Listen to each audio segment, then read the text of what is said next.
झालेले 3500. त्यामुळे सगळ्याच गावाला काही ना काही प्रमाणात जास्त प्रमाणात पैसे मिळणार आहेत. पूर्ण महाराष्ट्राला 20 लाखापेक्षाही जास्त घरं मिळाले पूर्ण महाराष्ट्रात. आणि आपल्या आपल्या जिल्ह्याला 1 लाख आहे माझ्या माहितीप्रमाणे, 1.5 लाख.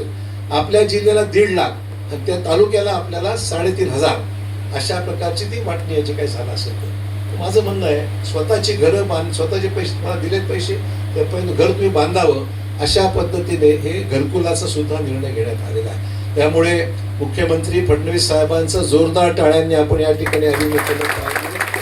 पंतप्रधान मोदी साहेबांची 12 वर्षाची कारकीर्द प्रधानमंत्री म्हणून जी झालेली आहे त्यांचं अभिनंदन केलं पाहिजे.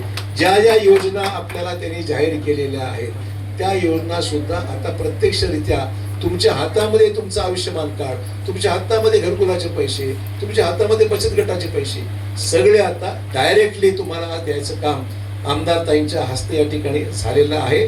आणि म्हणून मी तुमचं अभिनंदन करतो. या पैशाचा दुरुपयोग होऊ देऊ नका, सुपयोग करा, योग्य वापर करा आणि त्यातून ज्या कामाकरता पैसे दिलेले आहेत त्याच कामाकरता या पैशाचा वापर व्हावा.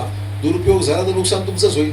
त्यामुळे ज्या कामाकरता पैसे दिले काही कळत नसेल तर व्हिडिओना विचारा काय कसं केलं पाहिजे, काय केलं पाहिजे सांगते तुम्हाला. हॉस्पिटल माहीत 26 हॉस्पिटल आहेत, तुम्ही कुठेही जाऊन कार्ड दाखवता होणार नाही. जे 26 हॉस्पिटल आहेत त्याच हॉस्पिटल तुम्हाला जाऊन त्या कार्ड दाखवून तुम्हाला इलाज करू शकता. एका वर्षात 5 लाख म्हणजे फार मोठी रक्कम आहे. हार्ट ऑपरेशन जर करायला गेलं मला वाटतं एका वेळेस 1.5 लाख रुपये लागतात. 1.5 लाख. आज हार्टचं ऑपरेशन करायला गेलो, कोणाला हार्टचा प्रॉब्लेम आहे, स्टेंट टाकायचा आहे, कोणाला बायपास करायचे, काय करायचंय, 1.5 लाखाच्या वर 1.5-2 लाखाच्या आसपास खर्च येतो. आज सगळा खर्च सरकार करणार.